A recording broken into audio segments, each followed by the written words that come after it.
Good day, ladies and gentlemen. Today we are talking on a topic titled Walking by Faith. Life is a journey, and the journey begins immediately we're born until the day we leave the earth. Walking by faith in this context must be understood from the spiritual context of life is a journey that is akin to a marathon race where we maintain the track of faith from our predecessors.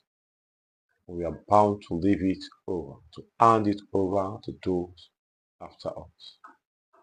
It means taking life's decision based on the promise and on the word of God.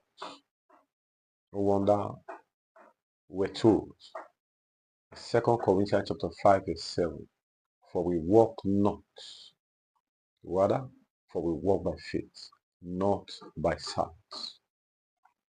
But those who walk by sight have many things to miss.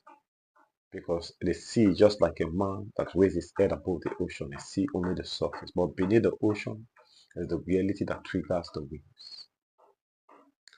The eyes of faith is the centrality with which we walk faithfully till the end. That is one of the points I'm talking about. The eyes of faith sees beyond the mundane, the physical.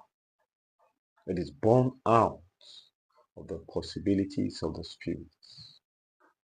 In 2 Corinthians chapter 4 verse 18, the Bible says, while we look not at the things which are seen, but at the things which are not seen.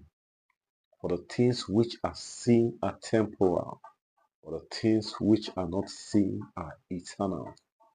For a man's life to have eternal value, he must see through the eyes of faith. For a man to live his life to the fullness that will please God at the end, he must live through the eyes of faith. That means that we see through the eyes of faith. We do not judge this life based on the present situation, but we see beyond now. For Abraham, he saw through the eyes of faith. And the Bible says he looked for a city which had foundation, whose builder and maker is God. Hebrews chapter 10, chapter 11, verse 10. And for Enoch, he walked with God through faith, and he was not. He was translated, the Bible says, that he should not see it. For before this time, he has the testimony. Before his translation, the testimony was there that he pleased God. Hebrews chapter 11, verse 5. What about Job? Of course, richest of all the men that dwelled in his own time. They came to pass and lost everything. His wife came to him, why don't you curse God and die? He said, why do you speak as one of these foolish women? Shall we receive good from God? And when he will come, shall we also not receive it? And what happened? In fact, he was healed, seriously sick, in fact, boiled over him. And now what happened? In fact, people came, that his friend came to counsel him for 1 week. They sat with him, they could not utter a word. What an wholesome, what an horrible condition. But you know what Job said? In his affliction and his rejection, he affirms by faith. He said, I will wait till my change come. Job chapter 14, verse 14, he knew his change will come. Each and every one of us, like Job, like Enoch, or like Abraham, will have peculiar situation. In all this, what will be your testimony? What would you be remembered for? Would you be remembered that you are a man that fears so much that could not take his stand to do what is right, what the Lord has laid before you? Could it be that it's a man that acted, a woman that acted in unbelief, a boy, a girl that acted in unbelief and could not fulfill the mandate that God gave to him or her? Could it be that you will be remembered as an insincere fellow, or you will be remembered as a man of faith if you have been a man that is fearful, a woman that is fearful, a woman that acts or a man that acts in unbelief? Today you can be a man of faith. The Bible says with the heart man believeth, with the mouth confession is made unto righteousness.